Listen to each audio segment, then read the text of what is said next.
네, 오늘 말씀 제목은 나를 지켜주는 안전장치들이라고 이렇게 잡은 이유는 10절 말씀에 보면요. 여호와의 이름은 견고한 망대라고 하는데, 이 망대라는 것은요, 피난처, 요새를 말하는데요. 얼마나 이게 안전하냐면요. 포탄이 퍼부을 때도 안전하게 보호해주는 피난처가 바로 견고한 망대라고 해주고 있어요. 그리고 그리로 달려가면 안전함을 얻는다라고 하기에, 즉 나를 지켜주는 안전장치가 있다라고 할 수 있잖아요. 그래서 저와 여러분들이 우리가 어떻게 나를 지킬 수 있는 이 안전장치를 하나님 안에서 우리가 얻을 수 있는지 두 가지를 좀 살펴보겠습니다. 첫째로요, 나를 지켜주는 안전장치는 공동체입니다. 1절 2절을 보면요, 무리에게서 스스로 갈라지는 자는 자기 소욕을 따르는 자라 온갖 참 지혜를 배척하느니라.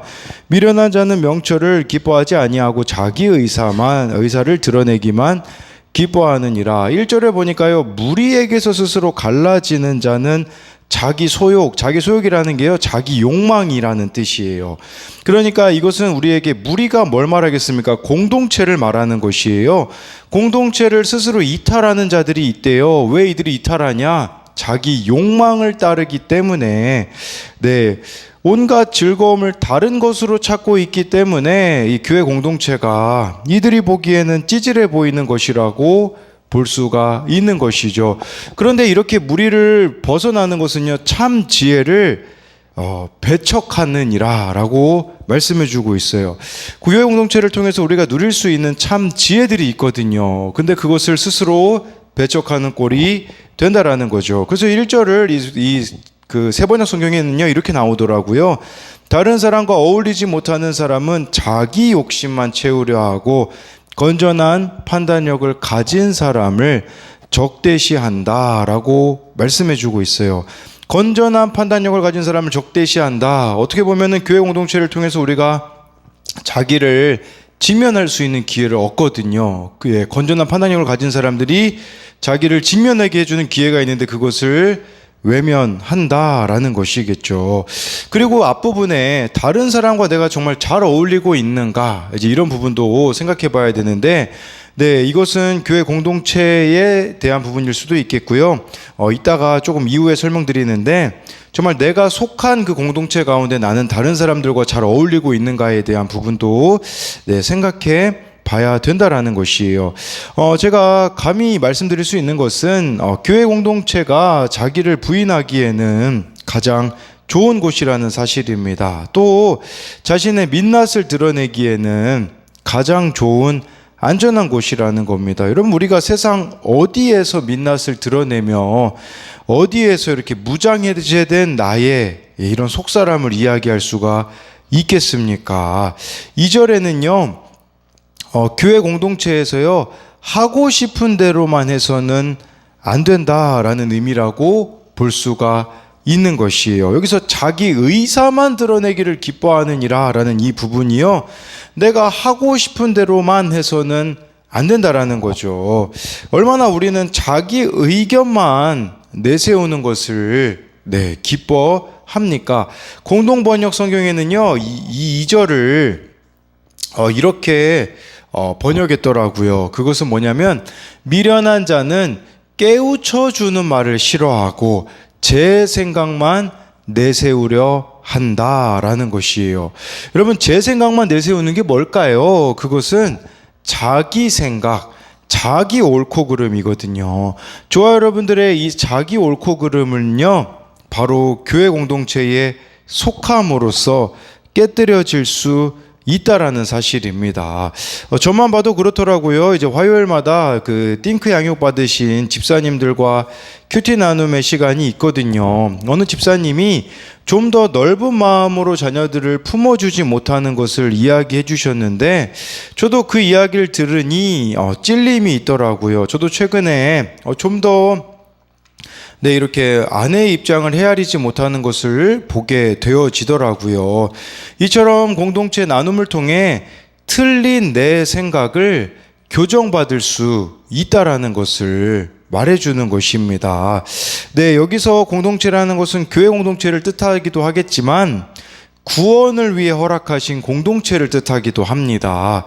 그래서 그 청소년용 묵상 간증 내게 주신 가족 구원의 사명이라는 묵상 간증이에요. 이런 고백이 나오더라고요. 이분이 쓴 고백인데, 친정 식구들에 대한 상처가 많아서 결혼 예배에도 오빠 내외를 초대하지 않았고 이후에도 왕래하지 않았습니다. 그러나 하나님은 저를 불쌍히 여기셔서 지난 여름 외할아버지 장례식장에서 오빠와 새언니, 엄마에게 진심 어린 사과를 하도록 마음을 열어주었다고 해요. 그런데 그 감사도 잠시 친정 가족들과의 모임과 연락이 귀찮아졌다고 해요. 하나님이 구원으로 묶어주신 곳인데 귀찮게 여겨지고요. 솔직히 가족들의 구원에는 관심이 없고 예전처럼 각자 알아서 살면 좋겠다라는 생각뿐이었고, 불신 가정 가운데 저를 지명해 주신 하나님의 마음에는 관심이 없고 무리해서 스스로 갈라지려 했다고 해요. 또 사건이 벌어지거든요. 지난 가을 친정 엄마 생신을 겸하여 집에서 부모님께 식사 대접을 하기로 했는데 엄마가요, 외할머니 오빠 내외도 초대하면 안 되냐고 물었는데 피해의식 때문에 자신이 발끈했다고 합니다. 미련한 입술로 다툼을 일으키며 여전히 은혜를 잊어버리고 나만 피해자라고 생각하는 저의 모습을 다시 한번 직면하게 되었다라고 하는데, 남편이 지혜롭게 중재해 주어서요, 막상 온 가족이 모인 그 당일에는 즐겁게 지내며 가족에게 큐티 책도 선물할 수 있었다라고 하면서 가족 구원이라는 사명을 게을리에 폐가할 뻔한 제게 하나님이 베푸신 은혜라고 고백을 합니다. 여러분, 우리가 흔히 이런 현상을 많이 보셨을 거예요. 한 가정에 한 사람이 예수님을 믿게 되어지는 거예요. 그렇게 예수님을 믿게 되는 한 사람이요, 다른 가족들에게는요 불편한 사람이 되는 경우가 많이 있어요. 왜냐하면 내가 예수님을 믿었기 때문에 가치관과 생각이 다르거든요. 그런데요, 우리에게 묶어주신 가정, 그곳에서 벗어나는 것이 아니라 그곳에서 우리는 구원의 사명을 감당해내야 된다라는 사실입니다. 그래서 이것에 대한 적용 질문도요, 교회 공동체를 통해서 나만 옳다는 생각을 교정받고 있습니까? 하나님께서 나에게 구원으로 묶어주신 공동체는 어디입니까? 여기에는 교회 공동체뿐 아니라 가정도 되겠고요, 직장도 되겠고, 그렇겠죠. 그곳에서 구원의 사명을 감당하고 있습니까? 외면하고 있습니까? 두 번째로요, 나를 지켜주는 말씀의 우물을 파는 것입니다. 나를 지켜주는 게요, 말씀의 우물을 파는 것이에요. 4절에요, 명철한 사람의 입의 말은 깊은 물과 같고 지혜의 샘은 솟구쳐 흐르는 내와 같으니라 라고 말씀해 주고 있어요. 사실 원어로 보면요, 명철한 사람의 입이라는 말은 없어요. 이게 원어로 보면 어떤 사람들의 입의 말은 이렇게 나와 있어요. 그러니까 그 사람이 말하는 것을 보잖아요. 그럼 알 수 있다라는 거겠죠. 왜냐하면 말하는 것은 내 속에 품은 것이 드러나는 거잖아요. 그래서 이런 어떤 사람들은 깊은 물과 같은 사람들이 있고요. 지혜의 샘은 솟구쳐 오르는 시냇물과 같다라고 말씀해 주고 있는데, 그런데 이 깊은 물이라는 단어가요, 인공적으로 판 우물에서 기른 물이라는 의미가 있어요. 인공적인 우물에서 기른 물이라는 거 무슨 말이냐? 자연스럽게 깊은 물이 되지 않는다라는 것이에요. 이것은 인공적으로 판 우물이라는 것은 우리가 계속해서 파내야 되는 거예요. 무엇을 파내야 되겠습니까? 저와 여러분들이 말씀을 파내야 되는 것이겠죠. 그럴 때에 지혜가 솟구쳐서요, 흐르는 내와 같이 많은 사람들에게 물을 주는 생명을 얻게 한다라는 것이에요. 즉 말씀의 우물을 파는 자가 다른 이들을 살리게 된다라는 것이에요. 저와 여러분들이 말씀의 우물을 팔면 어떤 일이 벌어지냐? 5절을 보면요, 악인을 두둔하는 것과 재판할 때의 의인을 억울하게 하는 것이 선하지 아니하니라 라고 말씀해 주고 있어요. 말씀의 우물을 파는 자는요, 악인을 두둔하지 않아요. 이 두둔하지 않는다는 게 무슨 말일까요? 죄를 죄라고 말해줄 수 있는 사람이 되는 것이겠죠. 지금 우리가 살고 있는 시대가 어떻습니까? 악인을 두둔합니다. 죄를 두둔하고 합리화, 합법화하잖아요. 저와 여러분들이 아닌 것을 아닌 것이라고 말해줄 수 있어야 된다라는 거예요. 세상은 뭐라고 말합니까? 좋은 게 좋은 거라고 이야기해요. 그런데 우리는 좋은 게 아니라고 말해줄 수 있어야 되는데 여기에 용기가 많이 필요합니다. 그럼 왜 기독교만이 동성애를 죄라고 이 차별금지법이 합법화되지 말아야 된다라고 이야기하겠습니까? 그 이유는요, 동성애자도 하나님 안에서 회복될 수 있는 것을 믿기 때문이라는 거죠. 간통죄가 우리나라에서 폐지됐잖아요. 근데 왜 우리는 계속해서 이혼하지 말라고 합니까? 그 이유는요, 가정이 하나님 안에서 살아날 수 있는 것을 믿기 때문이라는 것이에요. 세상은 좋은 게 좋은 거라고 악인을 자꾸 두둔하지만 그런 방식으로는요, 회개가 이루어질 수 없다는 사실이에요. 저와 여러분들이 이 말씀의 우물을 날마다 파는 자라면 회개로 인도해 줄 수 있는 길을 제시해 줘야 되는데 이게 우리들에게는 어려운 지점이라고 할 수 있어요. 왜냐하면 거부당하고 미움당할 가능성이 너무나 크기 때문이라는 것이에요. 이런 말씀의 우물을 파는 자는 자기 모습을 볼 줄 아는 사람입니다. 그러나 저와 여러분들이 말씀의 우물을 파지 않으면 어떻게 될까요? 8절에 보면요, 남의 말하기를 좋아하는 자의 말은 별식과 같아서 뱃속 깊은 데로 내려가느니라. 여러분, 자기 모습을 못 보는 자가 되는 거예요. 말씀의 우물을 안 파잖아요. 그러면 자기 모습을 못 보기 때문에요, 뒷담하는 자가 되는 것이에요. 남의 말을 하는 걸 별식, 이 별식이라는 게요, 색다르고 맛난 음식이란 뜻이 있거든요. 막 이런 이야기하는 거 좋아하는 거죠. 내 죄가 안 보이니 다른 사람 이야기하는 거, 다른 사람의 죄를 크게 봄으로써 뒷담하는 것을 즐겨 한다라는 것을 말해주는 것이라고 볼 수가 있어요. 이게 불편해야 되거든요. 불편하지 않아요. 그래서 뱃속 깊은 데로 내려간다라는 게요, 소화가 된다라는 말이거든요. 사실 이거는 체해야 정상이거든요. 남의 이야기하는 거 체해야 정상인데 그걸 소화시키고 있는, 정말 자기 모습을 못 보는 자의 모습이라고 할 수가 있는 것이겠죠. 그리고 저는 좀 그런 생각도 들더라고요. 8절 말씀을 보면서 자기 모습을 못 보는 사람은 편식하는 사람이구나, 좀 그런 생각이 들더라고요. 그냥 내가 듣고 싶은 것만 듣고, 내가 원하는 생각대로만 생각하고 그냥 그렇게 그런 것들을 소화시키며 살아가는 자가 된다라는 것이겠죠. 10절에서 12절을 보면요, 여호와의 이름은 견고한 망대라 의인은 그리로 달려가서 안전함을 얻느니라. 부자의 재물은 그의 견고한 성이라 그가 높은 성벽같이 여기느니라. 사람의 마음에 교만은 멸망의 선봉이요 겸손은 존귀의 길잡이니라. 10절 말씀에요, 의인은 안전하다라고 말씀해주고 있어요. 그 이유는 하나님이 견고한 망대이기 때문이에요. 오늘 내게 주시는 말씀이 있고 기도의 자리로 나아갈 수 있기에 안전함을 얻을 수 있는 거죠. 이 안전함을 얻는다라는 부분들을 보면요, 이 안전함을 얻는다는 의미에 높다라는 의미가 있어요.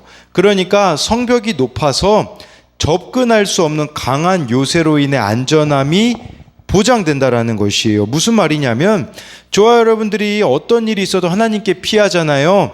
하나님이 높여주시고 보호해 주신다라는 것이에요. 그래서 하나님을 안전장치로 삼는 것이 가장 안전하다라는 거죠. 그런데 11절에요, 부자는 무엇을 안전장치로 삼냐? 돈을 안전장치로 삼는데요. 그래서 부자의 재물은 그의 견고한 성이라 라고 말하는데요, 부자는 자기 재물을 높은 성벽이라고 착각해요. 무슨 말이냐? 돈으로 모든 것을 지킬 수 있을 거라고 생각을 합니다. 여러분, 그런데 인생을 살아보면 우리가 알 수 있는 게 뭡니까? 돈으로 지킬 수 없는 것들이 얼마나 많이 있습니까? 그러면서 12절에요, 하나님을 견고한 망대로 삼는 인생과 그렇지 않은 인생을 비교합니다. 하나님을 견고한 망대로 삼지 않는 인생을 교만이라고 말해요. 그래서 사람의 마음의 교만은 멸망의 선봉이라고 말씀해 주고 있죠. 교만한 자에게 기다리고 있는 것은 멸망밖에 없습니다. 교만은요, 자기를 최고의 위치로 올려놓기 때문에요, 분별력을 잃게 되어서요, 결국은 파괴적인 결정, 멸망의 결정을 할 수밖에 없다라는 것이에요. 교만한 자의 생각에는 그것이 최고의 결정이라고 생각할지 모르나 실상은 최악의 결정이라고 말씀해 주고 있어요. 교만하다는 것은요, 자기가 자기 인생의 왕이 되는 것이기에 하나님이 거하실 자리가 없다라는 것입니다. 반대로요, 하나님을 견고한 망대로 삼는 인생은 겸손한 자라고 말씀해 주고 있어요. 겸손은 존귀의 길잡이라고 이렇게 말씀해 주고 있는데, 세번역 성경에 이 부분을 보니까요, 겸손하면 영광이 뒤따른다라고 이렇게 번역을 했더라고요. 여러분, 우리가 겸손한 삶을 살아가잖아요. 영광이 뒤따른다라고 말씀해 주고 있어요. 자기를 낮춤은 하나님과 타인을 높이는 것이며 결국 자신을 낮추는 자가 영광을 얻는다라고 말씀해 주고 있는 것이겠죠. 정말 좋아요. 여러분들이 이렇게 하나님을 견고한 망대로 삼는 거, 겸손한 삶을 살아가는 게 무엇을 말하는 것이겠습니까? 오늘 우리들에게 말씀해 주고 있는 두 가지 안전장치들이 있는 거예요. 하나는 교회 공동체에 속해 가는 거, 또 한 가지는 말씀의 의무를 파는 것으로 겸손해질 수 있다라는 것이에요. 겸손한 사람은 없습니다. 겸손한 환경만이 있기 때문에 좋아요. 여러분들이요, 겸손한 환경, 교회 공동체에 속해 감으로 매일 말씀 묵상으로 의무를 파는 그 환경을 만듦으로써 정말 나를 지키고 뿐만 아니라 다른 이들을 또 구원으로 인도해내는 그런 자가 되어야 합니다. 그래서 이것에 대한 적용 질문은요, 매일 말씀의 우물, 말씀 묵상을 파고 있습니까? 그리하여서 나를 통해서 다른 이들에게 생명이 흘러가고 있습니까? 저만 봐도 그렇더라고요. 묵상이 제대로 안 되면요, 다른 사람의 인생에 관심이 없게 되는 그 이기적인 모습이 제 안에 있더라고요. 그래서 정말 여러분들이 말씀의 우물을 파고 있는지, 두 번째는요, 지금 내 인생은 불안합니까? 안전합니까? 그렇게 생각하는 이유는 무엇입니까?에 대한 이 적용 질문은 하나님을 정말 견고한 망대로 우리가 삼고 있는지를 묻는 거라고 볼 수 있습니다. 제가 기도하고 마치도록 하겠습니다. 살아계신 하나님, 자기 욕망을 따르는 자는 공동체에 속하지 않으려고 한다고 합니다. 하나님, 나의 욕심, 나의 이기심을 내려놓고 정말 교회 공동체에 잘 속해 가기 원합니다. 그리하여서 내 모습을 직면하기 원합니다. 정말 교회 공동체에서 내 모습을 직면할 수 있는 기회들이 있는데 그것들을 우리가 외면할 때가 얼마나 많이 있습니까? 내가 하고 싶은 대로만 하고 싶어하고 살고 싶어하는 대로만 살고 싶어하는 이 자기 의사만 드러내기를 기뻐하는 이런 모습들이 우리 안에서 하나하나 사라지는 은혜가 있게 하여 주옵소서. 뿐만 아니라 하나님, 우리가 말씀의 의무를 날마다 파기 원합니다. 말씀의 묵상으로 나아감으로써 나도 살고 다른 이들도 살려내기 원합니다. 날마다 말씀의 의무를 팜으로써 겸손한 자가 되어서 하나님을 견고한 망대로 삼는 자가 됨으로써 하나님이 높여주시는 인생이 되게 하여 주옵소서. 오늘 하루의 삶 가운데서도 하나님이 주시는 안정감으로 살아가는 자 되게 하여 주실 것을 믿으며 살아계신 예수님 이름으로 기도드립니다. 아멘.